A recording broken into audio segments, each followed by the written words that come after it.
बच्चे ना ये वापस कर दो।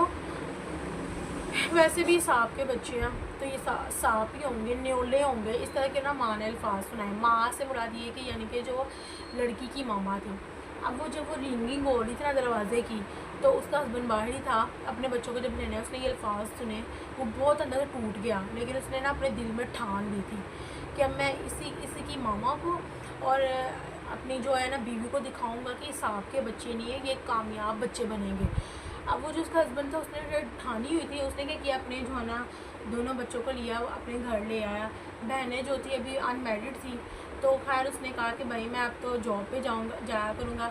अपने माँ बाप को कहा, अपनी बहनों को कहा कि मेरे बच्चों का टेक केयर आपने करनी है, जो भी खर्चा वगैरह होगा आपने मुझे बताना है, और मैंने इनको कामयाब करके एक दफ़ा लाजमी दिखाना है कि किसी सांप के बच्चे नहीं है। उसने वो अल्फाज ऐसे अपने माइंड में बैठाए हुए थे कि अपने बेटी जो थी थोड़ी सी अब नॉर्मल है, वो पढ़ना वगैरह पढ़ नहीं सकती, लेकिन उसने अपने उस बेटी की भी तरबियत की, उसको पढ़ाया तो नहीं जा सकता था अब नॉर्मल स्कूल में भी, क्योंकि वो ज़रा इस तरह की थी कि वो नहीं सुन सकती पढ़ सकती, तो सी ब्लाइंड थी।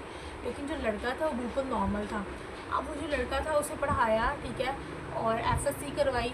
उसके बाद उसको अदर कंट्री में उसका मेरिट लिस्ट पे नाम नहीं आया मेडिकल के लिए।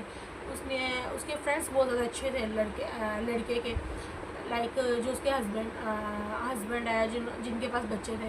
उसके हस्बैंड ने क्या किया कि अपने दोस्तों को बताया कि भाई इस तरह से मेरे बेटा जो है ना FSC में इतने नंबर से रह गया, तो मुझे थोड़ी सी नीड हेल्प थी पैसों की। सारे दोस्तों ने ना ऐसे छाँव कर दी इस तरह से कि तू टेंशन ना ले, हम तेरे साथ हैं। उन दोस्तों ने उस लड़के के पापा को सपोर्ट किया, 1 करोड़ समथिंग जो है ना पैसे इकट्ठे करके दिए। इस तरह से वो अब्रॉड गया, वहाँ जाके उसने अपनी आगे की स्टडी कंप्लीट की एंड देन दोबारा